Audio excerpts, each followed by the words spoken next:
January 17, 1968. 2nd Corps, South Vietnam. The 1st Cavalry Division, airmobile, had been grinding through the coastal lowlands of Binh Dinh Province for almost a year. Operation Pershing, the longest sustained operation the division had run in Vietnam, was a search and destroy campaign against the NVA 3rd Division, and it was still producing contact. The troopers were finding enemy caches, running air assaults into the valleys, and steadily reducing the enemy one battalion at a time. By mid-January, the NVA in 2nd Corps had lost over 5,000 killed and 2,000 captured. The 1st Cav had their boot on the throat of the Central Highlands. And then the order came down. Not a suggestion, not a contingency. A directive from General William Westmoreland himself. Move north, move fast, get into 1st Corps. That order changed everything the 1st Cav had been doing for 2.5 years, and dropped them into a fight that would define the division for the rest of the war. Now, to understand why Westmoreland pulled his most mobile division out of a fight they were winning, you have to understand what was happening along the DMZ in late 1967 and early 1968. The Marines owned 1st Corps. 3rd Marine Amphibious Force under Lieutenant General Robert Cushman had responsibility for all 5 northern provinces, from Quang Tri down to Quang Ngai, and by the winter of '67, those Marines were stretched to the breaking point. The 3rd Marine Division had battalions strung out across every critical position along the DMZ in Quang Tri Province, and now Khe Sanh, where the 26th Marines were staring down 2 NVA divisions, closing in around the combat base. The 1st Marine Division was anchored around Da Nang, further south. There was not a reserve battalion to be found anywhere in 1st Corps. The NVA had been probing the northern border for months. Every engagement pulled American forces to the contact point. Westmoreland saw the pattern.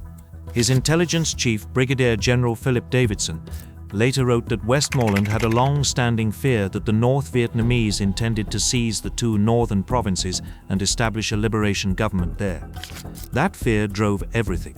Westmoreland told the Associated Press on January 17, 1968, that he expected the next major enemy campaign in the northernmost 1st Corps areas, primarily in Quang Tri and Thu Thien provinces.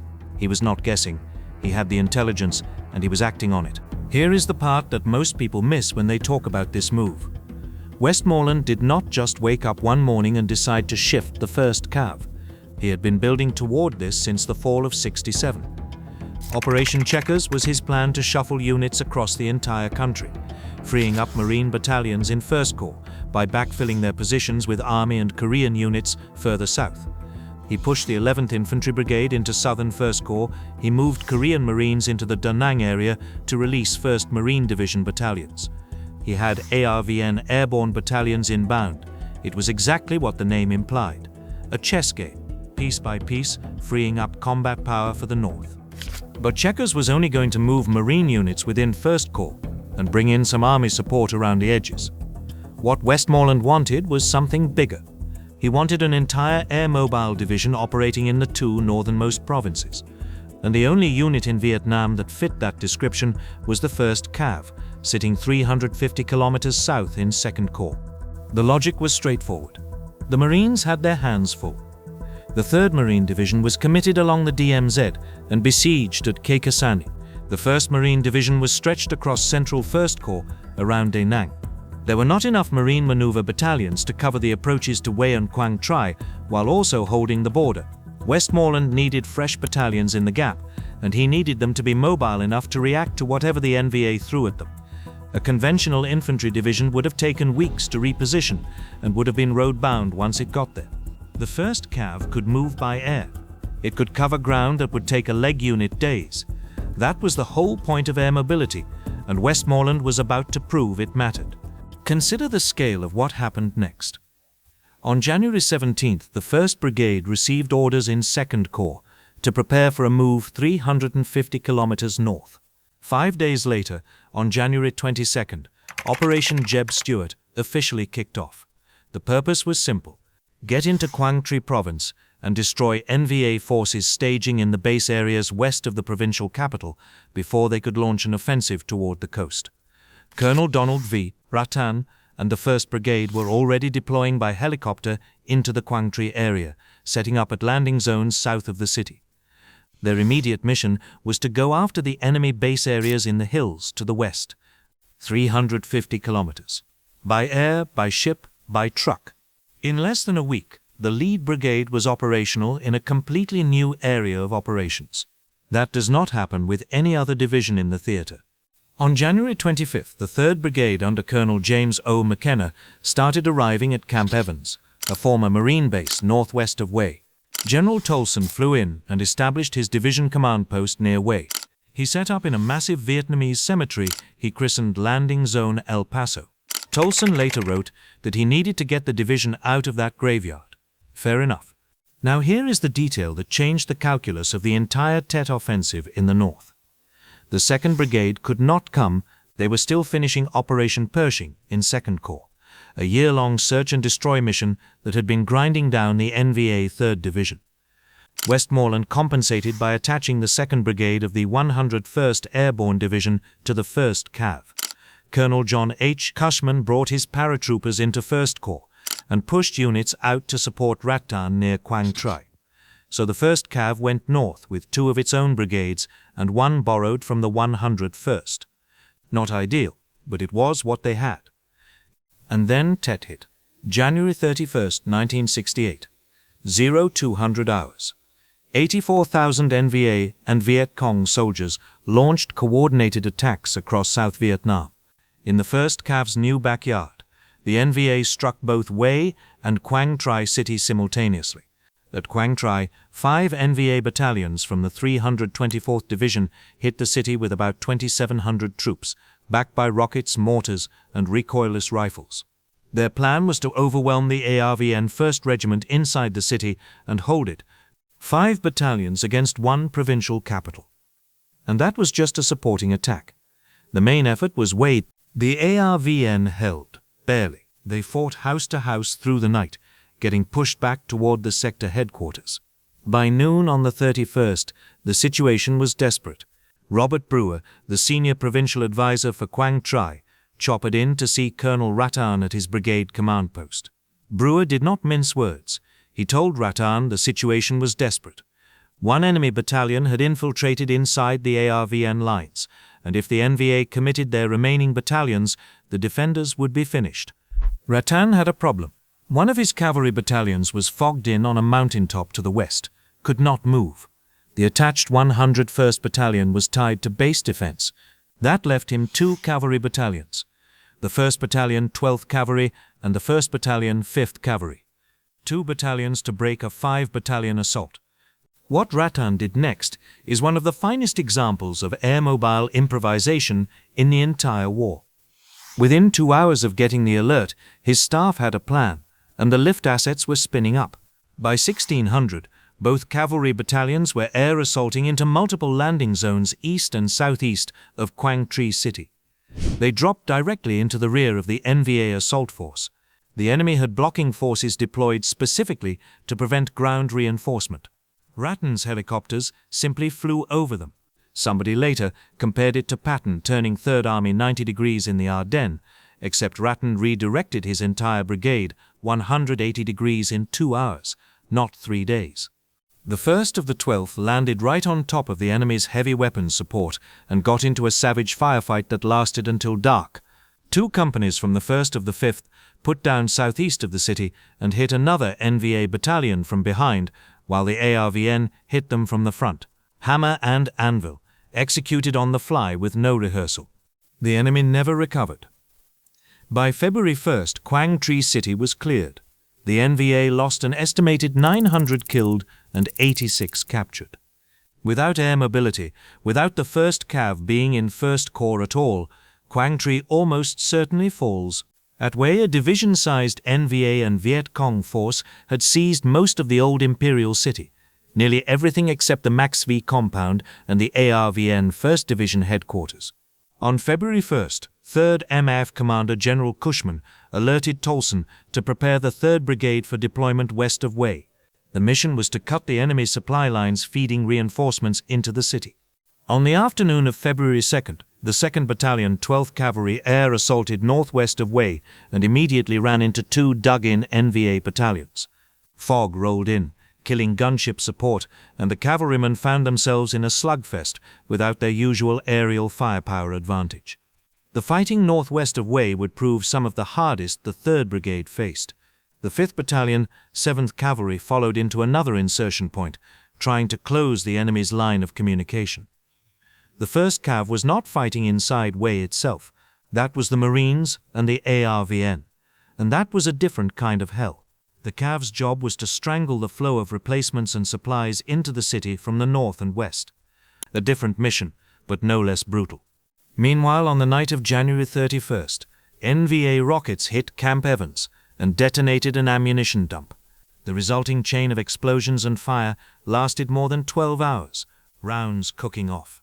Secondary detonations rolling through the base. By the time it burned out, 124 aircraft were damaged or destroyed. The 229th Assault Helicopter Battalion, one of the division's primary lift assets, was gutted. The 1st Brigade was effectively combat ineffective for a week until replacement aircraft could be brought in. One volley of rockets, one ammunition dump, and a significant portion of the division's reason for existing, its helicopters, was wrecked on the ground. Grasp how fragile the whole thing was. The 1st Cav's power came from its birds, and the NVA almost took that away in a single night. What matters most about all of this is that the 1st Cav had been in 1st Corps for barely 10 days when Tet exploded. They were still establishing base camps, still flying in logistics, still figuring out where everything was. They had not even finished their move from 2nd Corps, and yet when the offensive broke, they were the force that made the difference at Quang Tri and the force that helped seal the western approaches to Wei. That is why Westmoreland moved them. Not for one battle, for exactly this scenario. He saw the threat developing in the north and understood that the Marines needed a partner with strategic mobility. The 1st Cav was the only division in Vietnam that could relocate hundreds of kilometers, establish operations in unfamiliar terrain, and fight at full combat power within days of arriving. No other unit in the war had that capability. And they were far from finished. In March, the division shifted forces west for Operation Pegasus. The purpose was straightforward: break the 77-day siege of Khe Sanh. 6,000 Marines had been surrounded and pounded by 2 NVA divisions, and Westmoreland wanted the 1st Cav to punch through.